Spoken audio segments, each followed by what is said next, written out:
I'm not going to lie to you. This is a really difficult video to make because it's incredibly difficult to talk about this series of books and do it in a way that kind of encapsulates everything that's happening.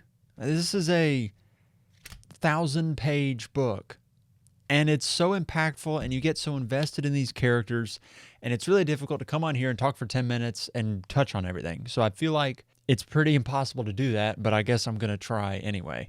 Also, I think it needs to be said from the outset, it's really difficult to talk about a book 4 in a series without spoiling it. So if you are expecting a review that is spoiler-free, sorry, this is not the one for you.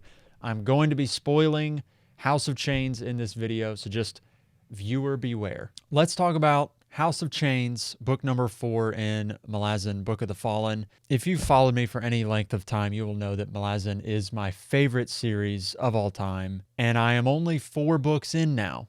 But every book has hit in a way that I have never experienced in any other fantasy book. Characters are so layered, and it's so stripped back and just taut in terms of its prose. And yet, it's like this combination of really dark events that happen and how people respond to them.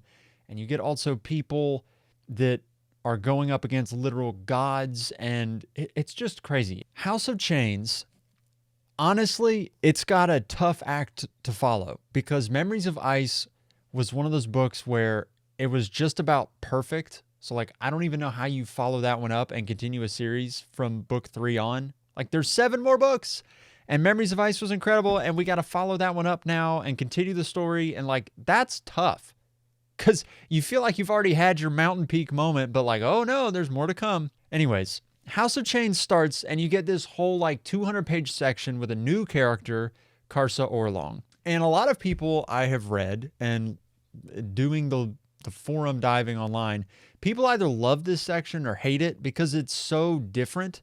Like, Steven Erikson doesn't really sit and hang out with characters for a really long period of time. So to get this new character that you haven't met before, by the way, I mean, you got like this, all these characters that you have met previously that you've gotten invested in. And then he's like, actually, no, we're going to go over to this like totally unknown place in the world, and we're going to hang out with Karsa Orlong here for like 200 pages. And you're going to be fine with it. Some people are not fine with it. I loved it. I thought this was kind of the missing piece in terms of the connection that I wanted to feel with the character that I hadn't gotten from, like, it was difficult to get that connection from other parts of the series because he jumps around so much. You'll go like a section here, a section there, a section here, a section there, and it all builds. It's like a house that's built brick by brick. But getting a prolonged section where you get to really sit with the character, I thought was fantastic. It also happened to be kind of like a Conan the Barbarian sort of deal where Karsa Orlong is hanging out with his 2 buddies and they're going and raiding and just like marauding, being savages. Also getting to see like how powerful he is compared to regular humans. Super fascinating.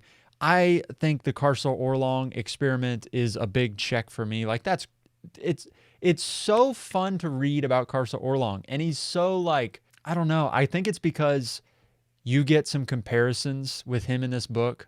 At one point, he and Ikariam have like a little duel. It's so cool because Ikariam is bolstered as this incredibly powerful character through the first couple books. Then Karsa Orlong just goes and, you know, they essentially knock each other out. And it's like, oh, Karsa Orlong, this guy, very, very powerful. I think Karsa Orlong's storyline in House of Chains altogether is probably my favorite part of this book.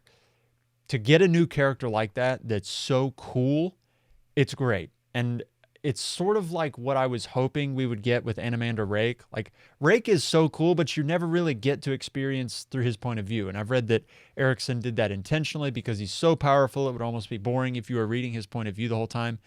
And I get that, but it's also really fun just like reading the point of view of an incredibly powerful character and how they just, you know, go through and wreck stuff.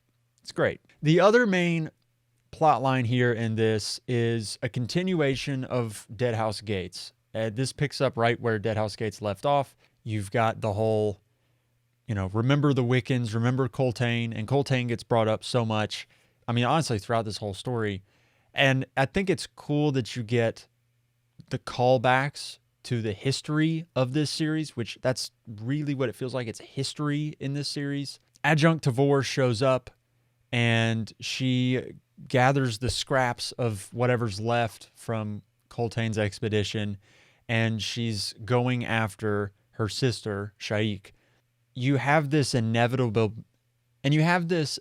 build towards this confrontation. It's told through a lot of different points of view. Fist Gamut is one of them. You also get Fiddler again.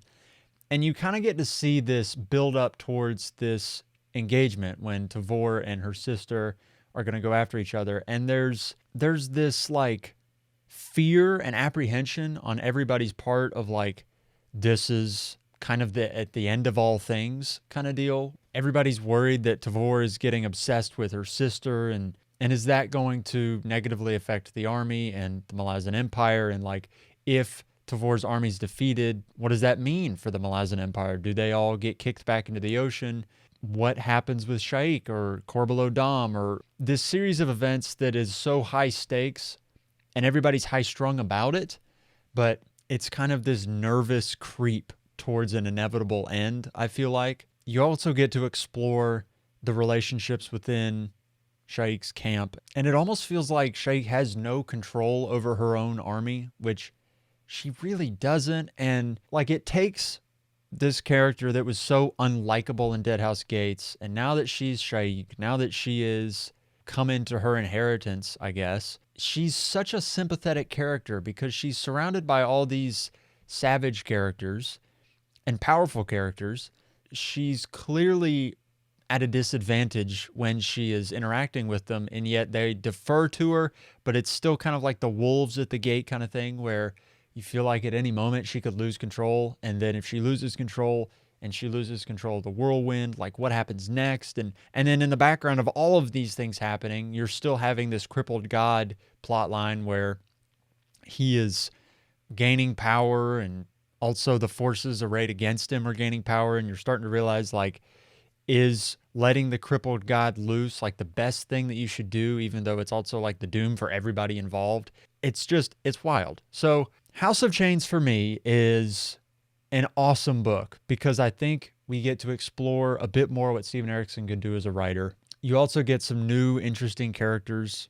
I still think Karsa Orlong is like the best character that I've read so far in Malazan. And I think when you get this confrontation between Tavor and Shaik, there's again the tragic end that Steven Erikson is so good at, where you are pulling for a character and yet you know, like, inevitably there's going to be a way that this shakes out. Tavor kills her sister, and the final thought that you get from her is just like, why did you never love me? And it just hits you right in the chest. And he keeps doing this book after book after book. It's like, man, Steven, Sir Erikson, you got to chill out. My emotions are reeling. Anyways, House of Chains, if I'm putting it on a scale of 1 to 10, like, all of these books so far have been 8 of 10 or better. I think House of Chains is a solid 9. It doesn't quite have the same riveting ending the way that Memories of Ice or Deadhouse Gates did, but I think from beginning to end, it's such a strong book, and it builds up the future of the series incredibly well, I think. I'm so excited to get more Karsa Orlong. I know Midnight Tides, we're diverting a little bit, but I can't wait to get more Karsa Orlong stuff. And I'm just really excited to continue the series. I'm going at a snail's pace. It's very difficult to read these books quickly, but we're going through slowly.